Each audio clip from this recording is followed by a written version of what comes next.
Hey, what's up, y'all? How y'all doing out there? Hope everyone's feeling amazing, doing what they love to do. Recently, I just made a big move. I left my home away from home, which was South Korea. I spent quite a few years there, about half a decade, and I made some really amazing memories there. I met some really incredible people, and the whole situation was just simply unforgettable. But destiny has moved me forward, and here I am. Right now, I'm in a place that is much warmer. I'm on the equator, and it's much more natural. I'm in a rural area in Sulawesi. Sulawesi is an island, one of the islands of Indonesia. And this is so rural, I feel like I'm like almost off the grid of how rural it is. I'm like by myself almost. And if you listen in the background, I know you can hear the water. And that's foreshadowing what I'm about to talk about. I'm going to talk about water. I've been promising you all that I would make a video about ways to take our water to the next level. Make it more powerful. Make it more rejuvenated. Make it work better for us. And why do we want to do this? Why do we want to change water? The reason why is all water is not the same. A lot of people think of water as just clean water, clean enough to drink, or not clean enough to drink, but it's so much more deeper than that. Water is a battery, and that's the focus of this video. The battery characteristic of water. And what do I mean by water as a battery? Water can hold energy, and depending on the ability of the water, it can hold huge amounts of energy, or it can hold lesser amounts of energy. But in this video, I'm going to talk about some things that you can do to increase the ability of your water to hold more energy, and also how to put energy into your water. Okay, so why do people why is this an issue? Well, here's one reason. One reason that this is an issue is because, like me, in my country, I'm from the US. The US fluoridates most of the water in our country. They put fluoride in it. And what is fluoride? Fluoride is a halogen on the periodic table. Fluoride, chlorine, and bromine are halogens on the periodic table. And what's a halogen? Why are halogens important? Why should I be concerned about this? Well, halogens block electricity. They block energy from being stored in water. That's why you don't want this in your water. And an element like fluoride, it doesn't make sense to put it in water anyway, because drinking it does nothing for you. It works if you put it on your teeth. They put it in the water supposedly for dental health reasons, but it only works topically. It doesn't work by drinking it. So, it doesn't make sense. But, and chlorine is used to clean water. And bromine, I don't know of it being in water, but bromine is in a lot of the grains that we eat, the bread, the rice. And again, bromine's a halogen, and it blocks the electrical conductivity of water. And remember, the human body is an electromagnetic semiconductor. Okay, so let me get right down to the body of this video, the main points here. How can we increase the energy of our water? I'm going to hit 3 things in this video. The first tip I'm going to give you is about magnetism, using magnetism to add energy to your water.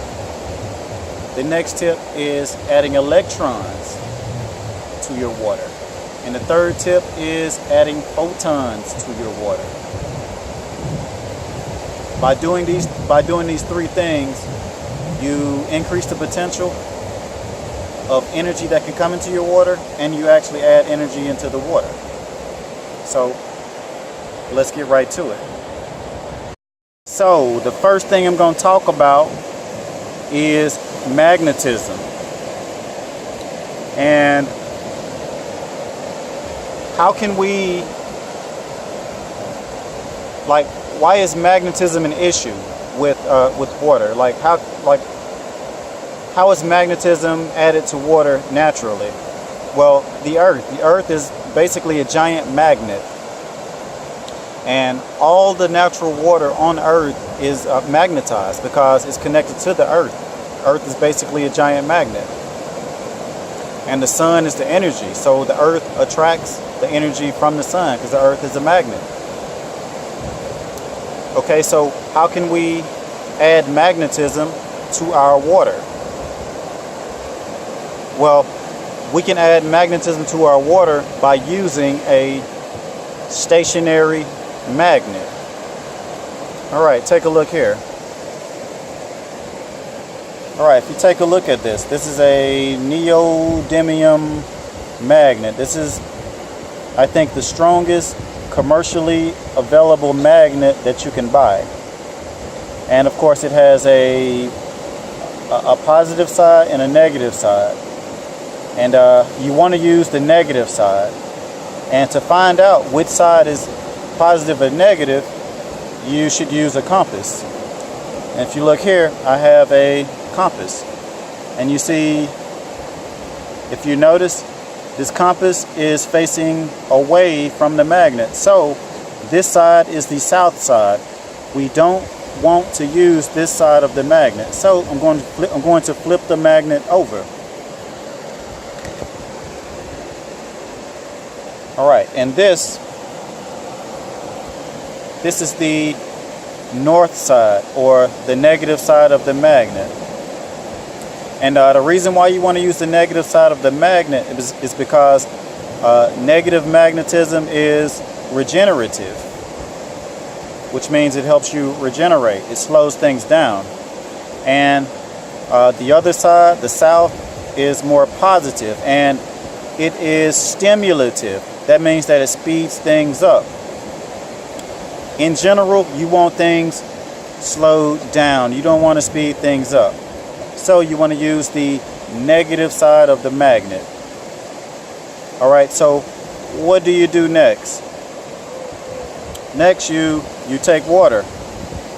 You put your water on top of the magnet. All right, and you're running a magnetic field through your water. Okay, so what happens when you run a magnetic field through your water? Well, you're magnetizing the water. And how are you magnetizing the water? Can water be magnetized? Yes, it can. Water is 2 hydrogens and 1 oxygen, H2O. The hydrogens are positive, the oxygen is negative. And when you run a magnetic field through the water, these positive and negative parts of the water atom, or the water element, or the water compound, they align themselves, they organize themselves in a way where they can absorb energy more easier. They become a lot more organized. And what else happens when you run a magnetic field through water? Well, the water molecules shrink. They actually get smaller. And what does this mean? How is this beneficial? Well, this is beneficial because a smaller molecule can do more work. It's more bioavailable, which means it's more easily used in your body, and also easily used for other reasons. Like, for example, washing clothes. If you use magnetic water to wash clothes, it'll wash your clothes better because the water molecules are smaller. And if you can magnetize other things like food, such as things. I magnetize my wine sometimes. And when you magnetize wine, you increase the bioavailability of the nutrition. Like my red wine, I can absorb more of the polyphenols because they can absorb easier because the water molecules are smaller.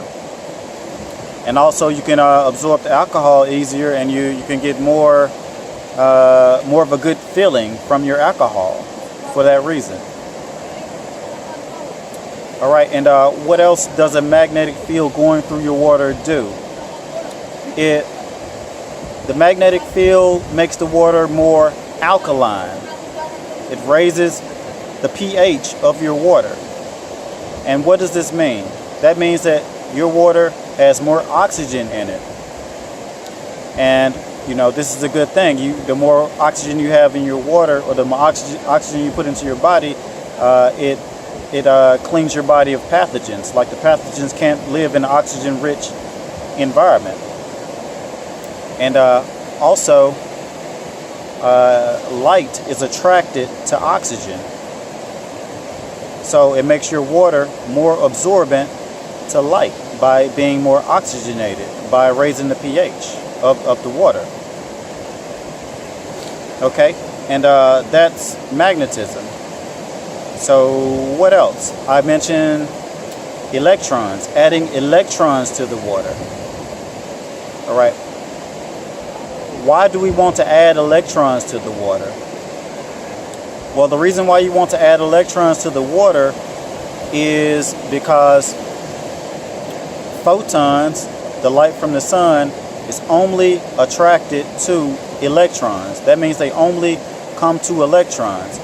And what happens when photons interact with electrons? They raise the energy of the electron. And basically all the food that we eat breaks down into electrons. So you're basically feeding yourself. You're adding energy into your body without actually eating food. And this is clean energy. There's no consequences, no nasty byproducts, it's pure clean energy, the type of energy that you want to get as much as possible. Okay, so you're probably thinking, where can we get the electrons from? Well, one way you can get electrons is by using a metal. Well, of course, a metal that is safe to consume. You want to use a metal that's high in free electrons. And if you take a look here, I have strips of copper. These are strips of copper. And I put these strips of copper in my water. I bend them and I put them into my container. If you notice, these are 2 strips of copper. And what happens when I put the copper into my water? Well, if you put copper into the water, it takes approximately 1 day or 24 hours. The free electrons from the copper dissolve. They come off the copper and dissolve into the water. So then you have copper ions in your water, which carries extra added health benefits itself. Copper is a very important trace mineral in our bodies. It's so important that I really need to dedicate an entire video just talking about copper. But just for the purpose of this video, I'm using copper to add ions into the water, because copper is full of electrons, and electrons go into the water and give the water extra magnetism, or it makes it attract more energy, because remember, photons are attracted to electrons. Okay, and what's the next thing you do after you add the magnetism? You add the electrons. The next thing you do is you charge the water in, yes, sunlight. You take your glass container. Yes, I'm using a glass container. You don't want to use plastic, because the plastic leaches off into the water and it releases endocrine hormone disruptors that they mess with your endocrine system and basically mess with your sex hormones. So you don't want to do plastic. You want to avoid plastic as much as possible, and you want to use a glass container. And you basically just let it sit in the sun and let the sun charge it. And if you want the water to charge faster, you leave the top off the water so that the sunlight can go into the water directly, because UV is the strongest portion of sunlight. It's the highest energy sunlight that charges your water. And if you put the top over your water, then the UV can't go through the glass, and it can't go through the plastic. So your water will charge slower, or your water won't get as much charge as it could. Okay, and what else? I think that's about it. I think I touched everything pretty well. And just a moment. On that note, I'm about to take off. I hope you enjoyed my video, taking water to the next level. I hope it was informative to you. I hope you took something from it. You know, water is much more complicated than, you know, anyone even anyone knows. Even myself, like, I know there's a lot more to it, and I'm looking into it. And if you have your own ways to take water to the next level, you know, please drop it in the comment section below. You know, I really appreciate it. I look forward to seeing what you have for me. And with that said, you know, thank you so much again. I love you. Love yourself. Love as hard as possible. No regrets. Live your life to the fullest. I'm gone.